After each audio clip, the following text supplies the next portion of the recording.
বিসমিল্লাহির রহমানির রহিম রব্বি ইশরাহ লি সাদরি ওয়া ইয়াসসির লি আমরি ওয়াহলুল উকদাতাম মিন লিসানি ইয়াফকাহু কওলি। প্রিয় শিক্ষার্থী বন্ধুরা, আমি মোহাম্মদ মানিক রতন আবারও হাজির হয়ে গেলাম ইজি ইংলিশ গ্রামার বই থেকে ট্যাগ কোয়েশ্চেনের সমস্যার সমাধান নিয়ে।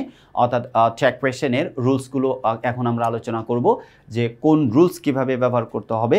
তার পরবর্তী এপিসোডগুলোতে আমরা প্র্যাকটিসে চলে যাব। সো কলিজার ভাই বোন, আমরা এই প্রথম বাংলাদেশের সম্পূর্ণ ডিজিটালাইজড বই নিয়ে চলে আসছি, যেখানে আপনি বইয়ের সাথে শিক্ষক ফ্রি পেয়ে যাবেন। অর্থাৎ আপনারা ভালো দেখতে পাচ্ছেন এখানে একটা কোড দেওয়া আছে, কিউআর কোড। এটা হচ্ছে ডামি কোড। এটা আপনি স্ক্যান করলে কিন্তু আমাকে পাবেন না, কিন্তু আমাদের বই যদি আপনি কেনেন, আমাদের বইয়ে দেওয়া কিউআর কোডটা স্ক্যান করার সাথে সাথে আমি হাজির হয়ে যাব, আপনার যে সমস্যাগুলো আছে সমাধান করে দিব। So if you have any problem in tag question, no need to go anywhere, no need to go any tutor, no need to go any private tutor, under any private tutor.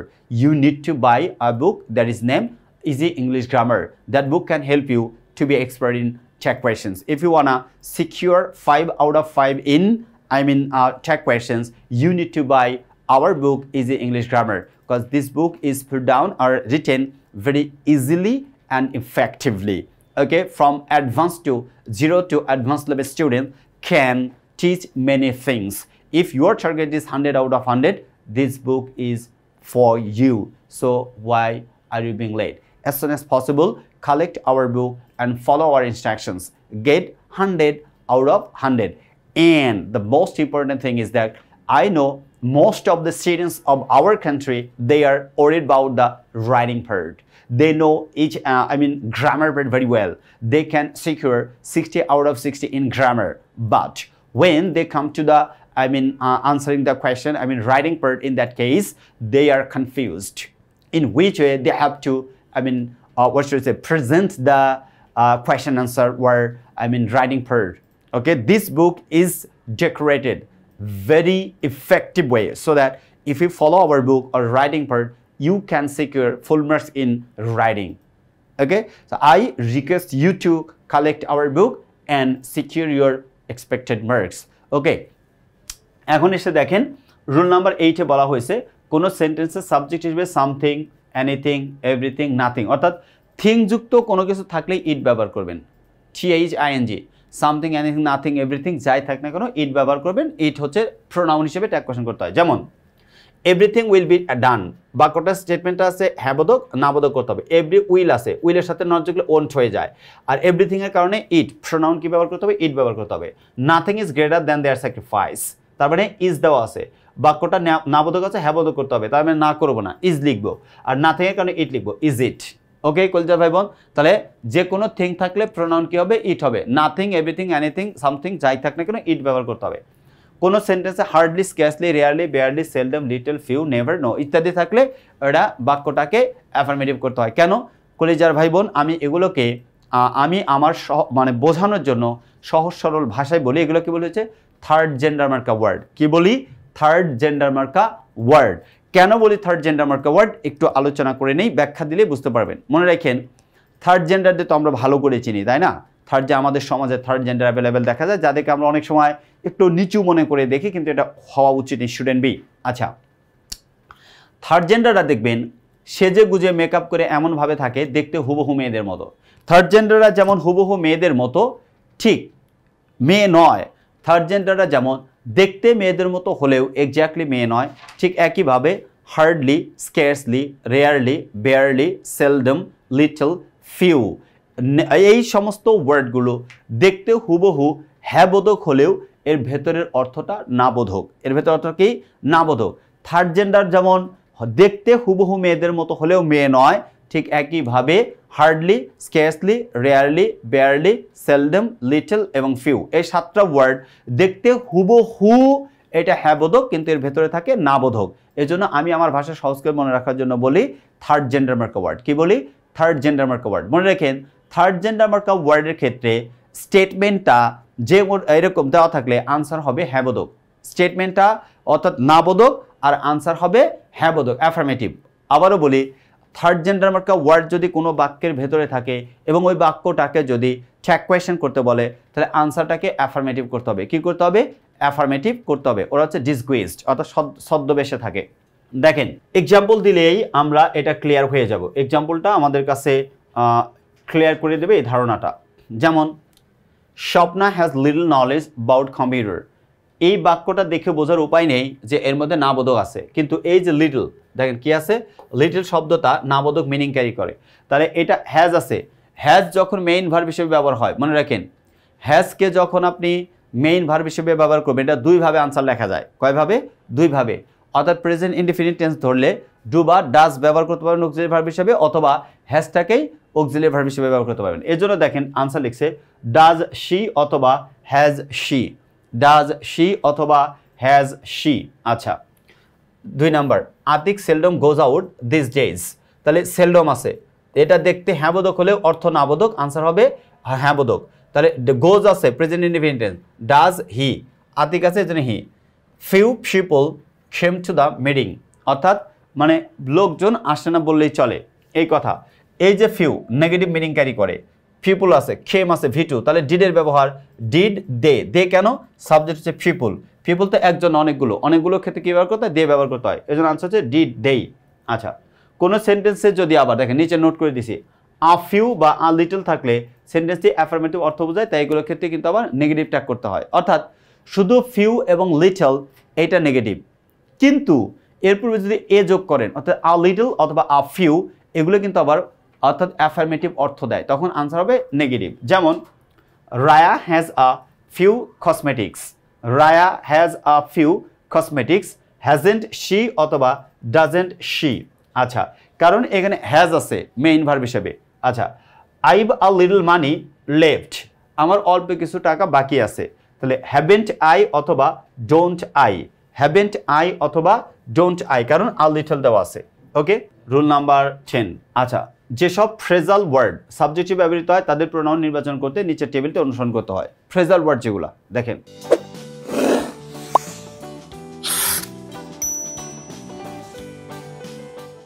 যেমন all of us, some of us, most of us, majority of us, everyone of us, many of us, none of আস। অর্থাৎ অবের পরে আস থাকলে we হবে, এখানে যা লেখা আছে সহজ করে বলতে হয়, অবের পরে আস থাকলে উই হবে, আস থাকলে কি হবে?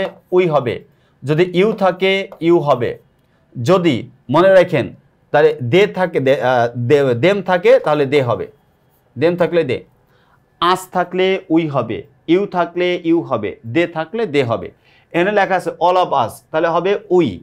যদি লেখা থাকে অল অফ ইউ তাহলে হবে ইউ। যদি লেখা আছে অল অফ দেম তাহলে লিখতে হবে দে। প্রোনাউন কি লিখতে হবে? দে লিখতে হবে। এইবার সহজ কথা বলে দিছি, এর মধ্যে এত মানে আমরা ব্যাখ্যা দিয়ে দিছি, বিস্তারিত দিয়ে দিছি, বাট কথা হচ্ছে যে আপনি মূল পয়েন্টটা ধরেন। অবের পরে যা থাকবে তাই লিখতে হবে। লেখা আছে অল অফ আস তাহলে লিখবো উই, লেখা আছে অল অফ ইউ তাহলে লিখবো ইউ, লেখা আছে অল অফ দেম তাহলে কি লিখতে হবে? দে।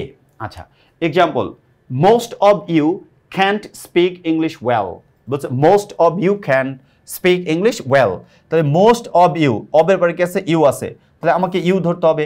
বাক্যটা না বোধক আছে, হ্যাঁ বোধক করতে হবে, আনসার হবে ক্যান ইউ। আনসার কি হবে? Can you. Any of us can do this, বাক্যটা অর্থাৎ স্টেটমেন্টটা অ্যাফার্মেটিভ আছে, আমাকে নেগেটিভ করতে হবে। নেগেটিভ করে ক্যান আছে, এর সাথে নট যোগ করলে ক্যান্ট, লিখলাম ক্যান্ট। এখন অবের পরে আস আছে, এর জন্য উই হয়ে গেছে, ক্যান্ট উই। বুঝতে পারছেন? দেখেন, ফাদার, মাদার, ব্রাদার, সিস্টার ইত্যাদি পূর্বে দা ব্যবহৃত হয়ে অ্যাবস্ট্রাক্ট নাউন হলে এগুলোর প্রোনাউন ইট হয়। অ্যাবস্ট্রাক্ট নাউন মনে আছে তো কলিজা ভাই বোন? অ্যাবস্ট্রাক্ট নাউন কি জিনিসটা কি? অ্যাবস্ট্রাক্ট নাউন মনে আছে তো? গুণ, হ্যাঁ, গুণবাচক বিশেষ্য যেগুলো। আচ্ছা, ট্যাগ কোয়েশ্চেনে সাবজেক্ট হিসেবে ব্যবহৃত, অন্যথায় হি, শি, দে ইত্যাদি দিয়ে ট্যাগ কোয়েশ্চেন করতে হয়। যেমন মাদার ইজ হেল্পফুল, এটা কিন্তু দেখেন দা ব্যবহার করা হয় নাই, মাদার পরে কি দা ব্যবহার করা হয়েছে? না, তার মানে এটা মাকে বোঝানো হয়েছে, এটা আনসার হবে ইজেন্ট শি, আনসার কি? Isn't she. কিন্তু এক্সাম্পল নাম্বার 2 এটা গুরুত্বপূর্ণ, the mother rose in her, তার মধ্যে মাতৃত্ব বোধ জেগে উঠলো। সাবজেক্ট এখানে মা নয়, সাবজেক্ট কি? মাতৃত্ব। তাহলে মাতৃত্ব এটা হচ্ছে অ্যাবস্ট্রাক্ট নাউন, এটা কি বলা হয়? Abstract noun. অ্যাবস্ট্রাক্ট নাউনের প্রোনাউন হয় ইট, তার মানে দ্য মাদার এটার প্রোনাউন হবে ইট।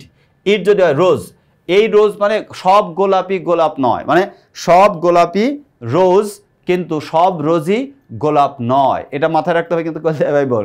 আবারও বলি, সব গোলাপি, মনোযোগ দিয়ে খেয়াল করেন, সব গোলাপি রোজ, আপনি যে কোনো গোলাপ রোজ, কিন্তু সব রোজই গোলাপ নয়, এটা আপনাকে মাথায় রাখতে হবে। এই রোজ হচ্ছে রাইজ থেকে রোজ, রাইজ মানে ওঠা, এইখান থেকে V2 করছে হচ্ছে রোজ, V2 করছে রোজ। তাহলে কি বলছি কলজা ভাই বোন, সব রোজই গোলাপ নয়। অতএব গোলাপ, সব গোলাপই রোজ ঠিক আছে, কিন্তু সব রোজই আবার গোলাপ নয়। এখন একজন মেয়ের নাম রোজ, ঠিক আছে, তার আপনি গোলাপ, এটা মনে করতে হবে। I am just kidding, come to the main point. অর্থাৎ এই রোজ হচ্ছে রাইজ থেকে রোজ, এটা হচ্ছে V2, ওকে। তার মানে পাস্ট টেন্স আছে, the mother rose in her, এই জন্য আনসার হবে ডিডেন্ট ইট, আনসার কি হবে didn't it. 3 number, the brother rose in him, তার মধ্যে ভ্রাতৃত্ববোধ জেগে উঠলো, ভাই না, তার মানে এটাও দেওয়া আছে অ্যাবস্ট্রাক্ট নাউন, এর প্রোনাউন হবে ইট, যে V2 দেওয়া আছে এজন্য ডিডেন্ট ইট। রুল নাম্বার 12, কোনো সেন্টেন্সের সাবজেক্ট হিসেবে দিস দ্যাট থাকলে এগুলোর প্রোনাউন ইট হয়, দিস বা দ্যাট থাকলে প্রোনাউন হয়, ব্যবহৃত হয়, কিন্তু প্লুরাল দিস বা দোজ থাকলে দে ব্যবহার করতে হয়। যেমন those books are mine, those books are mine, answer হবে আর আছে আরেন্ট দেই। Second one, that was a mistake, that was a mistake, তাহলে আনসার হবে অজেন্ট ইট, অজের সাথে নজর করে অজেন্ট ইট লিখে এটা আনসার হয়ে গেছে, কারণ দিস বা দ্যাট থাকলে ইট হয়, দিস বা দোজ থাকলে দে ব্যবহার করতে হয়। আচ্ছা, আমরা 13 নাম্বার এক্সাম্পল মানে উদাহরণটা দেখব।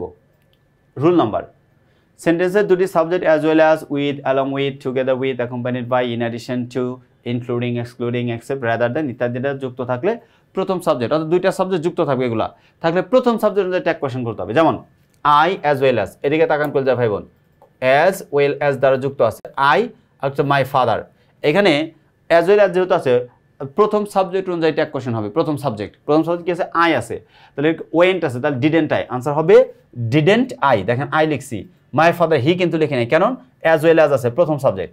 The CEO along with the managers was present, then along with the managers এটা আছে, অ্যালং উইথের পরে দ্য ম্যানেজার্স আছে, যেহেতু অ্যালং উইথ আছে তার মানে প্রথম সাবজেক্ট অনুযায়ী দ্য সিইও অনুযায়ী আমাকে ট্যাগ কোয়েশ্চেন লিখতে হবে। তো অজ আছে, এর সাথে নজর করে অজেন্ট, অজেন্ট হি, সিইও এটা অজেন্ট হি, অজেন্ট হি। আচ্ছা, rule number 14, either or neither নর, নট অনলি বাট অলসো যুক্ত বাক্যের ক্ষেত্রে দ্বিতীয় সাবজেক্ট অনুযায়ী ট্যাগ কোয়েশ্চেন হতো, অর নর বাট অলসো, মনে রাখেন কলজা ভাই বোন, এভাবে মনে রাখেন, অর নর বাট অলসো এগুলা দ্বিতীয় সাবজেক্ট অনুযায়ী ট্যাগ কোয়েশ্চেন করতে হয়।